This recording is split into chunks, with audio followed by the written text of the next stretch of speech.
Chapter 39. Captain Jim Crosses the Bar. One day in late September, Owen's Ford book came at last. Captain Jim had gone faithfully to the Glen post office every day for a month, expecting it. This day he had not gone, and Leslie brought his copy home with hers and Anne's. "We'll take it down to him this evening," said Anne, excited as a schoolgirl. The long walk to the point on that clear, beguiling evening along the Red Harbor Road was very pleasant. The sun was dropped down behind the western hills into some valley that must have been full of lost sunsets. And at the same instant, the big light flashed out on the white tower of the point. "Captain Jim is never late by a fraction of a second," said Leslie. Neither Anne nor Leslie ever forgot Captain Jim's face when they gave him the book. His book. Transfigured and glorified, the cheeks that had been blanched of late suddenly flamed with the color of boyhood. His eyes glowed with all the fire of youth, but his hands trembled as he opened it. It was called simply The Life Book of Captain Jim, and on the title page the names of Owen Ford and James Boyd were printed as collaborators. The front piece was a photograph of Captain Jim himself standing at the door of the lighthouse looking across the gulf. Owen Ford had snapped him one day when the book was being written. Captain Jim had known this, but he had not known that the picture was to be in the book. "Just think of it," he said. "The old sailor right there in a real printed book. This is the proudest day of my life. I'm like to bust, girls. There'll be no sleep for me tonight. I'll read my book clean through before sunup." "We'll go right away and leave you free to begin it," said Anne. Captain Jim had been handling the book in a kind of reverent rapture. Now he decidedly closed it and laid it aside.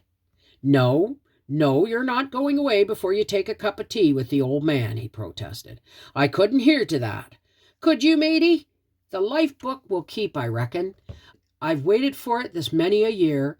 I can wait a little longer while I'm enjoying my friends." Captain Jim moved about getting his kettle on to boil and setting out his bread and butter. Despite his excitement, he did not move with his old briskness. His movements were slow and halting, but the girls did not offer to help him. They knew it would hurt his feelings. "You just picked the right evening to visit me," he said, producing a cake from the cupboard. "Little Joe's mother sent me down a big basket full of cakes and pies today. A blessing on all good cooks, says I. Look at this purty cake, all frosted in nuts. 'Tain't often I can entertain in such style. Set in, girls, set in. We'll take a cup of kindness yet for old Lang Syne." The girls set in right merrily. The tea was up to Captain Jim's best brewing. Little Joe's mother's cake was the last word in cakes.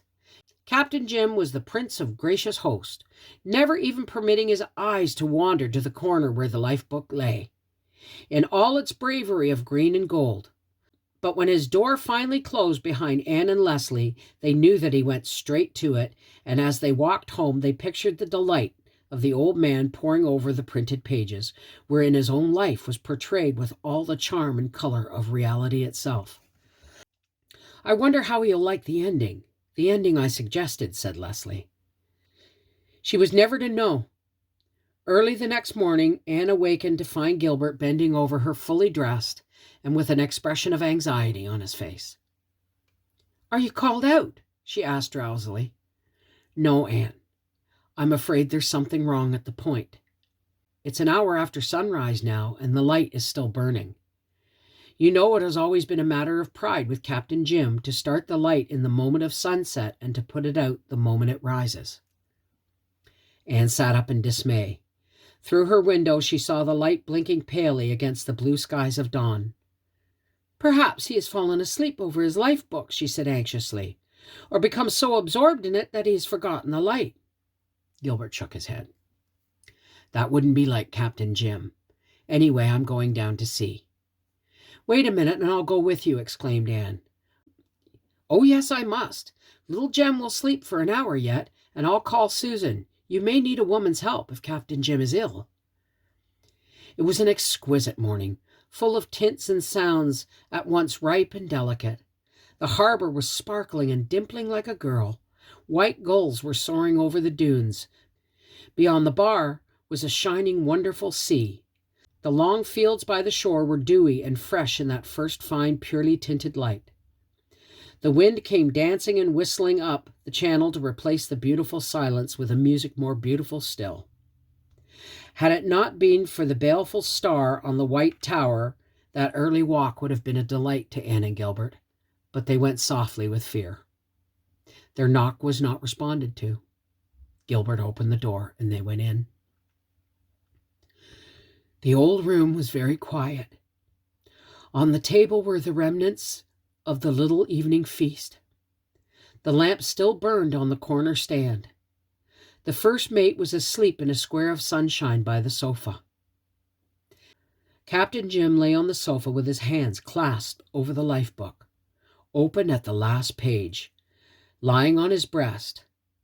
His eyes were closed, and on his face was a look of the most perfect peace and happiness, the look of one who has long sought and found at last. "Is he asleep?" whispered Anne tremulously. Gilbert went to the sofa and bent over him for a few moments, and then he straightened up.